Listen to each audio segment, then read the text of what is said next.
Existem momentos na vida do povo de Deus em que um chamado dele muda tudo. Um chamado para um movimento que vai depender de um primeiro passo, um passo de fé. Ao longo das eras, Deus ordenou que o seu povo confiasse nele e partisse numa jornada. Foi ele quem chamou Noé a se preparar para uma nova terra. Chamou Abraão para sair da sua zona de conforto e ir para um destino desconhecido. A sua voz ardente disse a Moisés para conduzir o seu povo por 40 anos. E falou com Josué para se levantar e avançar com seu povo até a terra prometida. Não tem sido diferente aqui na Mosaico. Desde o começo, temos sentido a poderosa mão de Deus nos guiar através de diversos lugares. Desde uma pequena casa e uma garagem até o local onde estamos hoje, tem sido Deus o responsável por nos guiar e abrir caminhos em meio a todos os obstáculos que se levantam.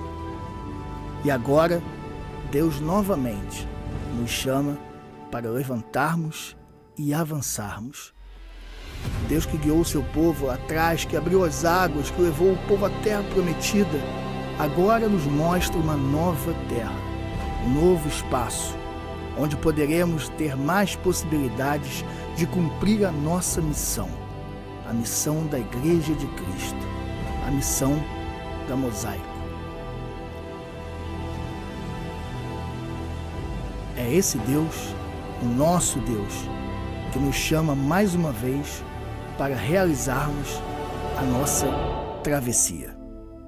Esse ano o tema é travessia e tem como origem o texto de Josué 3, 14 a 17, quando o povo se prepara e toma a atitude de atravessar o Rio Jordão em direção a Canaã. É muito mais do que uma travessia geográfica. Para nós, como igreja, não vai ser apenas uma mudança de um local X para Y, para uma nova realidade. Vai ser também, e tem sido, uma travessia na questão da maturidade da nossa caminhada como igreja de Jesus. De um cuidado melhor, de um pastoreio melhor, de um discipulado melhor, de uma caminhada melhor a partir das Sagradas Escrituras e também de uma comunhão melhor a partir dos pequenos grupos, enfim, de tudo que a igreja tem vivido e perseguido viver. Temos muitos erros, eu sempre repito isso. Quem já fez aqui a classe de DNA sabe o quanto somos críticos com nós mesmos, mas estamos perseguindo viver para a glória de Cristo e ser igreja de Jesus nesse lugar. E você é convidado a fazer essa travessia conosco, com a sua oração, com a sua contribuição no serviço, com a sua contribuição financeira também. Em breve apresentaremos uma campanha para o novo espaço e você deve sim participar. Não vou te privar, não vou te tolir de participar também dessa maneira. Muitas vezes a gente fica com vergonha, vou pedir isso, aquilo. Não, é um privilégio poder participar e eu quero te, como igreja, como liderança, não como Dodô, mas como parte da liderança, oportunizar isso na sua vida, porque é uma bênção na minha vida e na sua vida com certeza será, como tem sido de muitos aqui. Chegamos até aqui porque Deus tem estado conosco e cremos como esse texto de Josué fala, quando damos o primeiro passo, confiando na presença de Deus, quando os sacerdotes que carregavam a presença de Deus, que era simbolizada ali pela arca do Senhor, pisaram no Rio Jordão, o rio parou de correr e o povo todo atravessou. Nós cremos que essa mesma presença que parou aquelas águas, que abriu o caminho para o povo de Deus, é a presença de Jesus que está no nosso meio e continua abrindo o caminho para as nossas vidas, para a igreja dele, que é para a glória dele, passar em nome de Jesus. Tá bom, queridos? Você que não participou, fique com isso no coração. Ano que vem participe. É 1h20 de apresentação, de celebração e de muita presença de Deus. Não são só números, pelo contrário, é muito mais, muito mais. Nós aqui celebramos, sonhamos juntos e nos envolvemos nessa obra maravilhosa que só a igreja de Jesus faz, não só a plena Mosaico, não só a Mosaico, mas toda a igreja espalhada sobre a face da terra, pregar o Evangelho. Vamos ao texto de hoje, ainda na série Tesouros revelados. Nesse mês que celebramos o mês das mulheres, escolhemos algumas irmãs, algumas mulheres da Bíblia.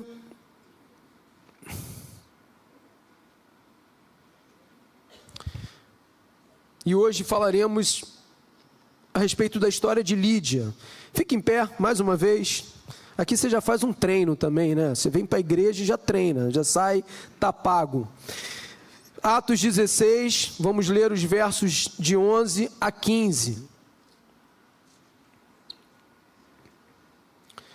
Diz o seguinte, a palavra do Senhor: partindo de Trode, navegamos diretamente para Samotrácia, e no dia seguinte para Neápolis, dali partimos para Filipos, na Macedônia, que é a colônia romana e a principal cidade daquele distrito. Ali ficamos vários dias. No sábado saímos da cidade e fomos para a beira do rio, onde esperávamos encontrar um lugar de oração. Sentamo-nos e começamos a conversar com as mulheres que haviam se reunido ali. Uma das que ouviam era uma mulher temente a Deus chamada Lídia, vendedora de tecido de púrpura na cidade de Tiatira. O Senhor abriu seu coração para atender a mensagem de Paulo. Tendo sido batizada, bem como os de sua casa, ela nos convidou dizendo: se os senhores me consideram uma crente no Senhor, venham ficar em minha casa, e nos convenceu. Vamos orar? Senhor, obrigado pela tua palavra, pela história da Lídia, que o Senhor nos permite ler, ouvir e refletir nessa manhã. Obrigado porque é a palavra do Senhor para os nossos corações. Te pedimos, fala conosco, por favor, Senhor, a despeito de quem prega, a despeito de quem ouve, das nossas muitas limitações, nós clamamos pela tua intervenção, pela tua ministração. Humildemente, nós te pedimos, fale conosco, em nome de Jesus. Amém e amém. Você pode tomar o seu lugar.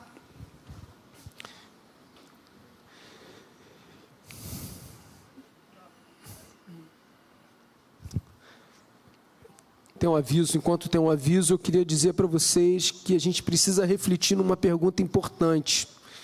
O que realmente muda uma vida?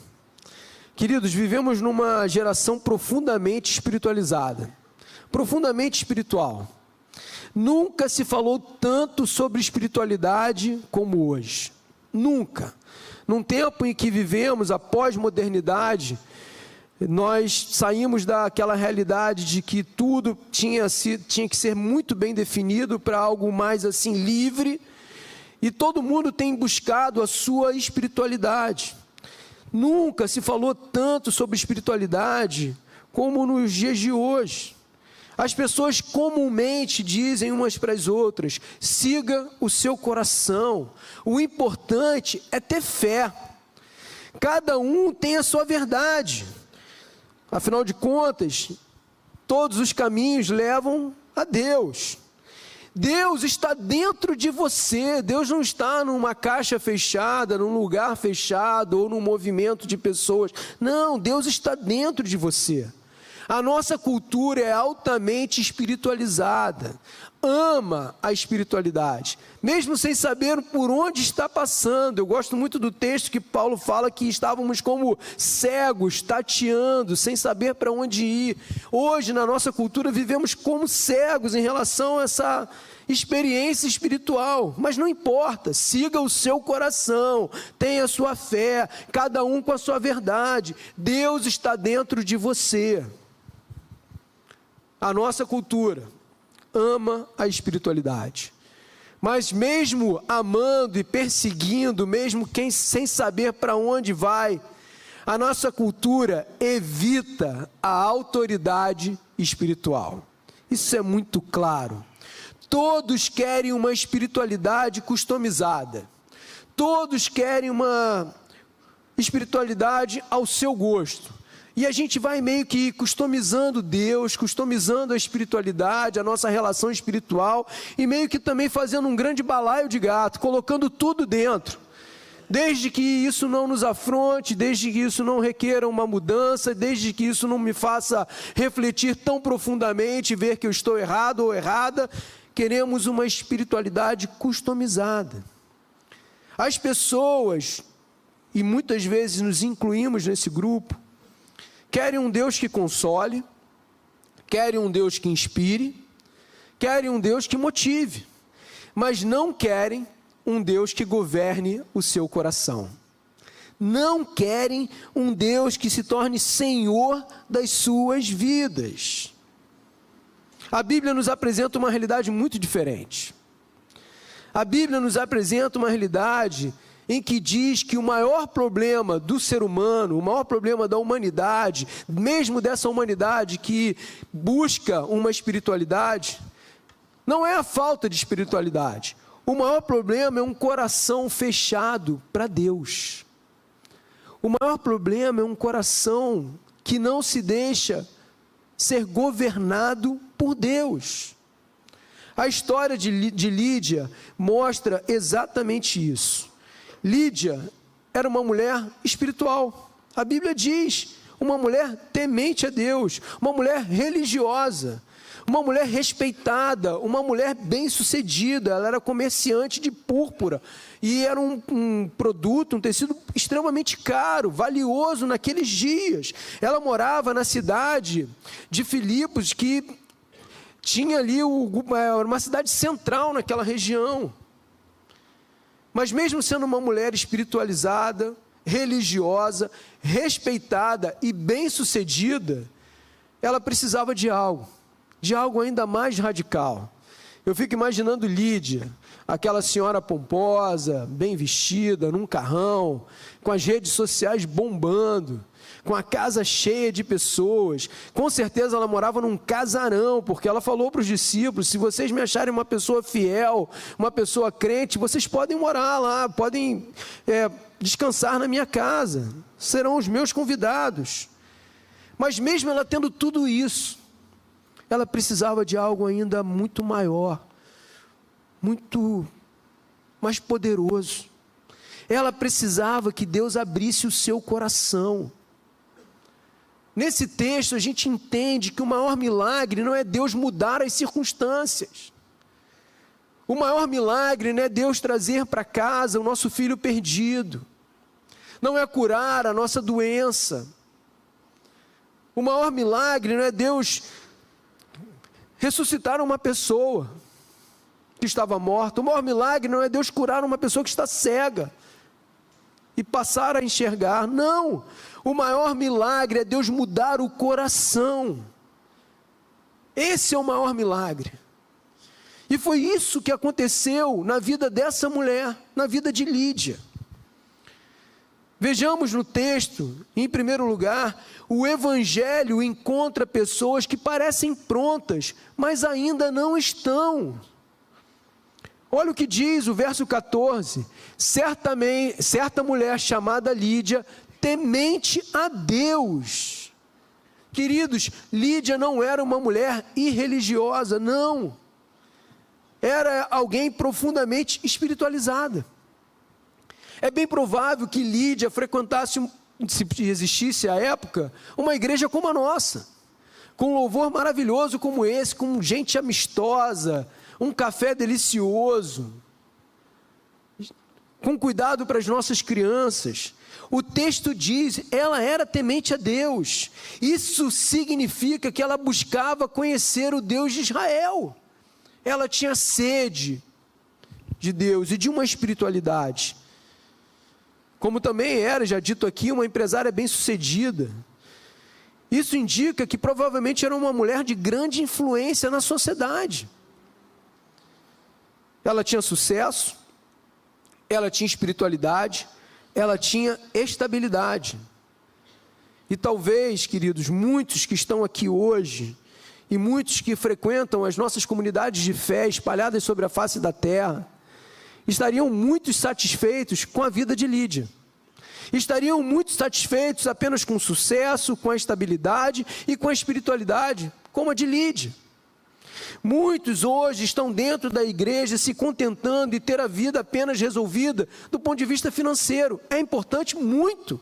A maneira como lidamos com as nossas finanças reflete a maneira como Deus toma conta do nosso coração.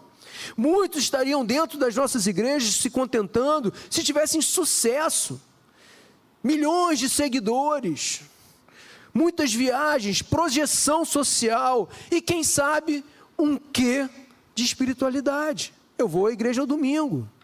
Lídia, com certeza, não só ia à igreja aos domingos. Naquela época não tinha igreja, como é hoje. Mas também ela devia frequentar a reunião de oração que tem toda a primeira terça-feira, na igreja Mosaico, lá em Filipos. Mas ainda faltava algo. Lídia, essa mulher que buscava espiritualidade, temente a Deus, querendo conhecer o Deus de Israel, ela ainda não conhecia o Evangelho. E Tim Keller explica algo muito importante sobre isso. Ele diz: uma pessoa pode ser profundamente religiosa e ainda não conhecer o Evangelho. O Evangelho não é religião melhorada, gente. O Evangelho não é vida estabilizada. O Evangelho é uma mensagem completamente diferente, que nos apresenta a má notícia e a boa notícia. A má notícia de que nós, por nós mesmos, não conseguiríamos jamais chegar até Deus, e todos pecaram e estão destituídos da glória de Deus. E a boa notícia, dizendo que Deus veio ao nosso encontro, Cristo se esvaziou da sua glória, habitou entre nós, morreu numa cruz pelos nossos pecados, a fim de que sim, nós fôssemos reconciliados com Deus. E aí, diante disso, olhando para a vida de Lídia, olhando para as nossas vidas e olhando para o Evangelho, a gente pode entender que podemos sim viver dois tipos de experiência religiosa: a verdadeira e a falsa. A verdadeira ou a quase lá. A quase lá, a gente pode entender como igual a uma vida ética boa. Uma vida ética que se enquadra no modelo de ser um bom crente, uma boa crente, um bom religioso, uma boa religiosa, mas não uma vida rendida e submetida e governada por Cristo Jesus. Pode ser um perigo estar na igreja, mas viver a partir do quase lá. Pode ser um perigo. Estar no quase lá é estar na mesma religião dos fariseus que crucificaram Jesus. Keller continua e diz: religião nos diz, eu obedeço para ser aceito. O Evangelho diz, sou aceito por causa de Cristo, então agora posso obedecer. Lembre, o texto fala, Lídia tinha uma religião, era uma mulher temente, mas ainda não tinha regeneração. Existem muitas pessoas na igreja hoje, exatamente assim. Pessoas que cresceram na igreja, pessoas que conhecem versículos, e eu morro de inveja dessas pessoas. Sabe aquelas pessoas que sabem o endereço, que falam o versículo grande, inteiro? Eu fico assim, eu queria ser assim. Como eu queria ser assim. Eu estudei no seminário com um cara que já era pastor, mas não tinha graduação formal. Rapaz, ele era uma enciclopédia. E eu falei, cara, eu quero ser igual o Robson. Pessoas que até têm valores cristãos e regem a vida a partir desses valores. Pessoas que frequentam culto, mas nunca experimentaram um novo nascimento. O que eu vou dizer é forte, mas ao mesmo tempo é necessário para o meu coração e para o seu coração. Preste atenção nisso. Conhecer sobre Deus, conhecer a respeito de Deus, não é o mesmo de que conhecer a Deus.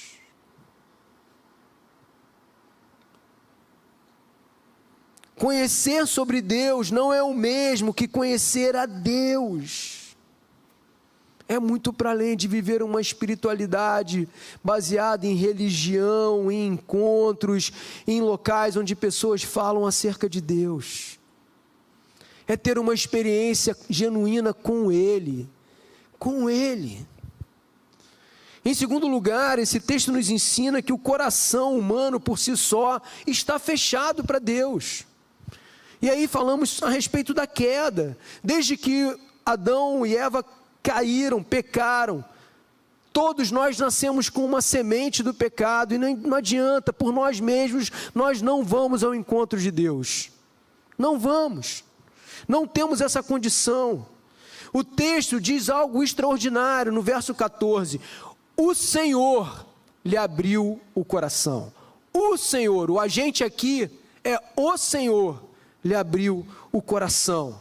Essa frase é tão poderosa porque ela revela um diagnóstico bíblico da existência humana. O nosso problema, gente, não é ignorância, não é saber quem é Deus ou a história da Bíblia, não. Isso é fácil, uma pessoa que conte bem história, não precisa nem ser um louco que fica gritando, falando alto, se gesticulando, indo de um lado para o outro. Tem gente que dá aula muito melhor. Não é esse o problema. O nosso problema não é ignorância, o nosso problema é a resistência do nosso coração a Deus.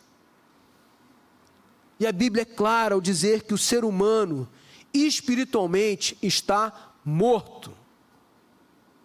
Efésios 2 diz: estando vós mortos em delitos e pecados. Quem está morto não tem condição de fazer nada. Quem está morto não tem condição de escolher por nada. E como eu falei no primeiro culto, eu falo aqui agora. Eu lembro do dia, apesar de entender que a conversão é um processo, e que vai se dando de maneira paulatina, e Deus trabalhando nos nossos corações. Eu lembro do dia em que eu me rendi a Cristo. Eu lembro do dia em que eu ouvi a mensagem do Evangelho de maneira clara, em que Deus interveio e abriu o meu coração. Eu lembro desse dia. E eu lembro que eu estava muito perdido, muito desorientado, em trevas, incapaz de saber para onde ir. Mas a partir de um convite de uma tia que me levou para uma conferência, me botou num lugar como esse, cheio de jovens, ouvindo a palavra de um pastor americano, coroa, de terno, totalmente descontextualizado da minha realidade. Eu vi ele falando sobre paz, e eu queria paz para a minha vida, porque eu não conseguia mais dormir. E eu entendi que a paz era em Cristo. Eu já tinha cansado de ir à igreja com os meus primos, com as minhas tias, frequentado o retiro, chorado algumas vezes por conta da emoção. Mas naquele momento, Deus abriu o meu coração, abriu a minha mente, os meus olhos. E ali passei então a não estar mais morto nos meus delitos e pecados, mas vivo pela graça de Cristo que me alcançou. Um outro teólogo importante, R.C. Sproul, diz: se Deus não agir primeiro, ninguém buscará a Cristo. Nós não buscamos.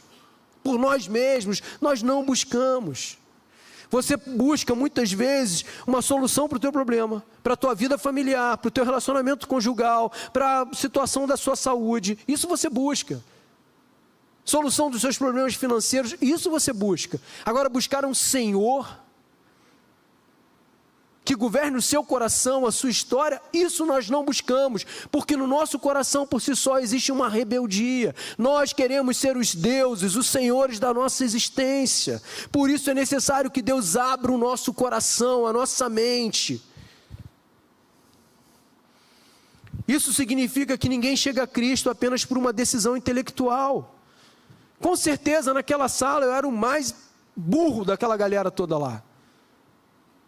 Se vocês não sabem, pregar para mim é sempre uma dificuldade. Eu aprendi a ler depois de me converter.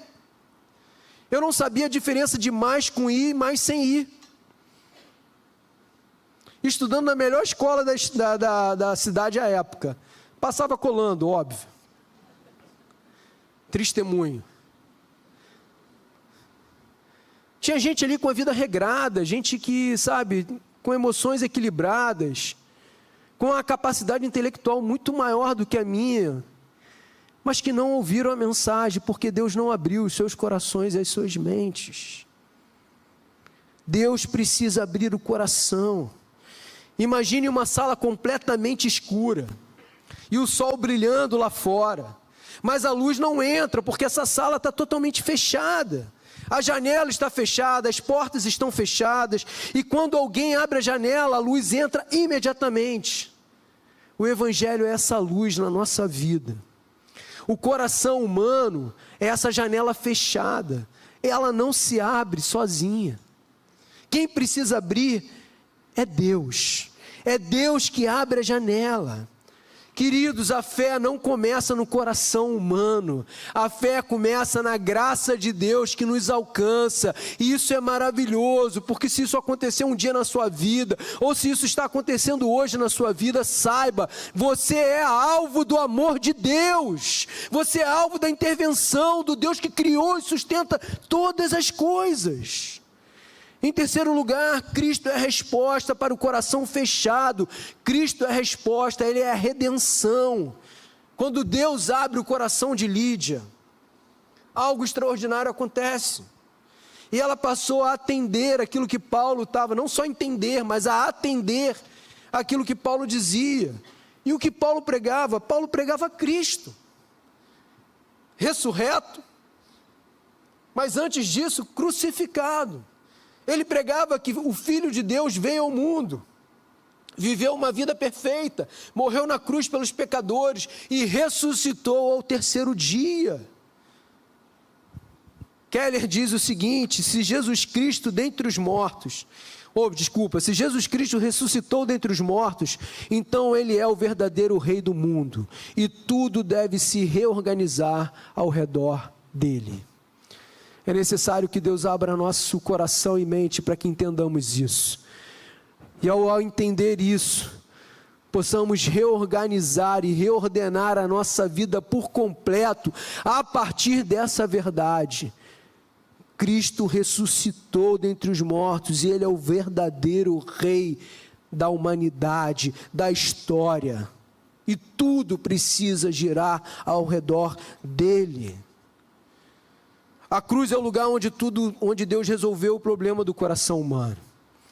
Na cruz, Jesus carregou nossa culpa, nossa rebelião, nossos corações endurecidos foram amolecidos, e agora Ele oferece um novo coração. Entenda uma coisa: espiritualidade, religião que vale a pena ser vivida, não é algo efêmero, passageiro ou customizável, não. Cristo não veio apenas para melhorar a sua vida, Ele veio para salvar a sua vida e para te dar uma nova vida, nascer de novo. Quarto e último lugar, quando Deus abre um coração, Ele cria uma missão. Isso é lindo demais. A conversão de Lídia produz na vida dela uma transformação imediata. E o texto mostra 3 sinais. Ela foi batizada. O batismo é a declaração de fé pública. E aí eu peço, venham aí os queridos que ainda não se batizaram, mas, enfim, estão vivendo um momento muito legal com Deus. Eu não consigo entender. Se dizer crente em Cristo e não querer confessá-lo publicamente, através do batismo. O batismo é a declaração pública de fé. Ela estava dizendo, nesse momento, ela não era apenas uma mulher bem-sucedida, cheia de espiritualidade, temente a Deus, ela era uma pessoa dizendo: Jesus Cristo é o meu Senhor, o Senhor dos meus afetos, o Senhor dos meus sonhos, o Senhor dos meus desejos, o Senhor dos meus projetos, da minha vida. Em segundo lugar, ela abriu a sua casa. Ela disse: se julgam que sou fiel ao Senhor, entre em minha casa. A casa dela se torna base missionária. Queridos, a história relata que bem provavelmente a casa de Lídia, essa mulher temente a Deus, que teve um encontro com Deus, que Deus abriu seu coração, tenha sido a primeira igreja do mundo ocidental. Olha que coisa linda. Local de discipulado, lugar de igreja. Ela participa da missão. Como eu disse, provavelmente a primeira igreja da Europa começou na casa de Lídia. Somos, em alguma medida, filhos, netos, tataranetos, sei lá o que, da casa de Lídia, como igreja de Jesus. Isso nos ensina algo extraordinário. Deus muda o mundo através de corações transformados. Deus muda o mundo através de casas abertas. Deus muda o mundo através de vidas disponíveis. Isso inclui a mim e a você. Muitos dos maiores movimentos de Deus na história começaram em locais simples, casas, pequenos grupos, encontros de oração. É bem provável que hoje nós estejamos aqui no número de 300 e poucas pessoas, quase 400 pessoas, contando as crianças, porque crianças são pessoas. Não é verdade? Uma brincadeira boba, mas é sempre uma brincadeira. Isso já é um grande milagre. Em especial quando a gente lembra lá atrás que começou numa reunião com 26 pessoas, contando crianças. Sabe por quê, queridos? Deus não depende de estruturas grandiosas. Deus não depende de nada disso. Mas na sua sabedoria, na sua graça, Ele resolve usar a mim e a você, mesmo sabendo quem nós somos, mesmo diante das nossas muitas limitações, para sim fazer coisas grandiosas. Ele trabalha através de corações abertos. Quando Deus, guarda isso no seu coração, não tem projeção, mas guarda isso. Quando Deus abre um coração, Ele abre uma vida para a missão. Vou repetir. Quando Deus abre um coração e entendemos o Evangelho, entendemos quem Ele é, quem nós somos e como deve ser a nossa vida a partir disso, Ele abre uma vida para a missão. Eu amo a frase de Spurgeon, vocês já ouviram várias vezes: todo cristão é um missionário ou é um impostor. Esse texto também nos confronta com 3 perguntas. Perguntas para o meu coração e para o seu coração. A primeira delas é: de verdade, responda isso para você e para Deus. Seu coração já foi aberto por Deus? Simples isso. Mas lembre daquilo que a gente falou a respeito de Lídia. Ela buscava uma espiritualidade, ela era temente, ela participava. Mas é mais do que isso, é muito mais do que isso.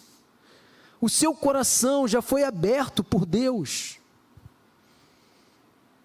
Você pode frequentar a igreja, conhecer a Bíblia, ter valores cristãos, e ainda assim não ter experimentado um novo nascimento. Você pode até ter se convertido à igreja, ao movimento chamado igreja, mas você pode não ter se convertido ao Deus da igreja, ao Senhor da igreja. Segunda pergunta, e é algo que a gente precisa parar e pensar, examinar, de maneira honesta, verdadeira, porque senão, por que você está fazendo aqui, cara? Vai para casa, vai para a praia, vai para outro lugar. Essa pergunta precisa ser honesta no nosso coração diante de Deus, com temor e tremor. A sua fé transformou a sua vida? Aquilo que você canta, se fosse no passado eu ia falar aquilo que está no plástico do teu carro. Você lembra que antigamente tinha uns plásticos de... Eu já ia falar mal de plástico de carro, mas pode ser que alguém tenha um plástico no carro aí. Brincadeira. Em especial da igreja. Se alguém tem plástico da igreja no carro, tira, tá? Por favor. Vai fazer barbeiragem, vai xingar o irmãozinho na rua e vai ver lá, plástico da Mosaico. A sua fé transformou a sua vida. É mais do que uma música cantada, de mãos levantadas e olhos fechados. É mais do que um plástico no carro, é mais do que uma camisa falando de Jesus. Sabe por quê? A conversão dessa mulher transformou a vida dela de verdade. Fez com que ela assumisse a fé dela publicamente, ela se batizou. Fez com que ela agisse com generosidade com a igreja de Cristo, acolhesse a igreja na sua casa, com hospitalidade. Fez com que ela se comprometesse com a missão de Jesus. E aí a gente vai para a terceira pergunta. Você participa da missão de Deus ou apenas é um consumidor de igreja? De evento, de culto, de música, de palavras. Deus não salva pessoas apenas para curtir igreja ou para irem para o céu. Deus salva pessoas para que essas pessoas participem da missão, e não tem nada melhor do que isso. Se você ainda não experimentou, eu te convido a experimentar. Falar de Jesus e ver uma pessoa entender o Evangelho, testemunhar de Jesus, não só com palavras, mas com atitudes, e ver uma pessoa ser quebrantada pelo Evangelho, isso não tem preço. Não é nem propaganda da Mastercard, mas não tem preço. Não tem preço. Ele salva pessoas para participarem da sua missão, e um grande missiólogo certa vez disse: Deus não tem uma missão para a sua igreja, Ele tem uma igreja para a sua missão, salvar pessoas. Deus não tem uma missão para a sua igreja, Deus tem a sua igreja para a sua missão, salvar pessoas. Concluindo, talvez você esteja hoje exatamente como Lídia estava naquele dia. Você está ouvindo, você veio até esse lugar, você honestamente busca uma espiritualidade sadia. Você está refletindo sobre tudo aquilo que está sendo dito aqui. Você tem frequentado um lugar como esse há anos a fio. Mas talvez seu coração ainda esteja fechado. Talvez você tenha conseguido se enquadrar em algumas questões éticas, morais, sociais. Talvez você tenha se acostumado a fazer parte de uma igreja. Mas o seu coração ainda não pertence a Jesus por completo.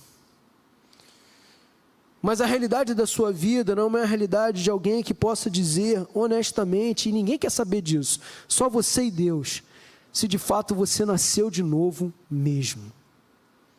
Se de fato você teve um encontro capaz e suficiente de transformar a sua vida por completo, de fazer com que as suas emoções, como eu gosto de dizer, os seus afetos, os seus desejos, os seus sonhos, os seus projetos, de fato estejam rendidos a Cristo, submetidos a Cristo, e não apenas algumas áreas, porque você encontrou uma religião, uma espiritualidade que você consiga customizar de acordo com a sua vontade, de acordo com aquilo que você acha que é certo ou errado. Talvez você esteja assim, com seu coração ainda fechado, mesmo participando de uma igreja por muitos anos. Mas eu tenho uma boa notícia.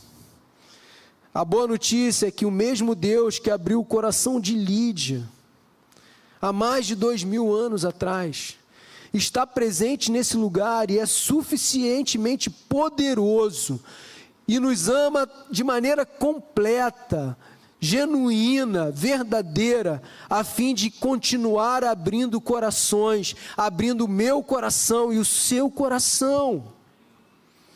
E aí a gente pode descansar nessa palavra maravilhosa do Sproul: a salvação pertence ao Senhor, do início ao fim. Se renda a essa verdade. Se Deus abrir o seu coração hoje, você verá Cristo de forma diferente, nova, governando sua vida por completo. Não apenas uma religião, não apenas um obedecer porque regras foram ditadas, cátedras foram abertas, não.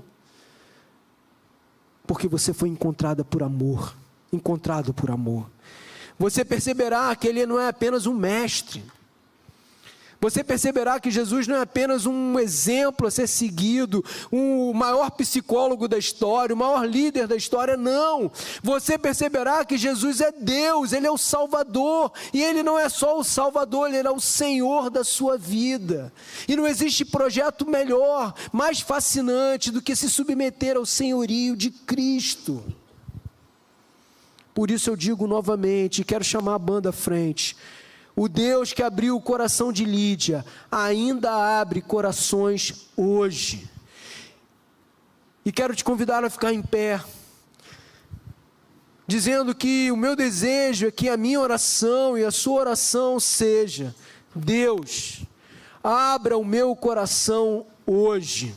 Transforme a minha vida, transforme os meus desejos, transforme os meus afetos. Faça de mim um missionário, uma missionária, aonde quer que o Senhor nos faça estar ou nos leve. Que essa seja uma realidade na minha vida e na sua vida. Que ao cantarmos essa última canção, você faça a sua oração. Sabe, ninguém está preocupado se você já frequenta a igreja há tanto tempo, se você é um bom crente, uma boa crente, diante das regras sociais que uma igreja é capaz de estabelecer. O que a gente está preocupado é que se você de fato nasceu de novo, e essa é uma história sua com Deus, é uma conversa sua com Deus nesse momento, e o que nós queremos é que enquanto a igreja de Cristo cante essa canção, você possa dizer para Deus, fazer essa oração: Senhor, abra o meu coração. Abra o meu coração a fim de que os meus desejos, afetos, sonhos, projetos sejam todos seus. Transforme a minha vida a fim de que de fato não seja só uma música cantada, uma mão levantada, um plástico no carro, uma camisa vestida, ou alguns momentos em que eu consigo servir, mas que seja uma realidade, a minha vida sendo governada, sendo dirigida, sendo cuidada por Ti.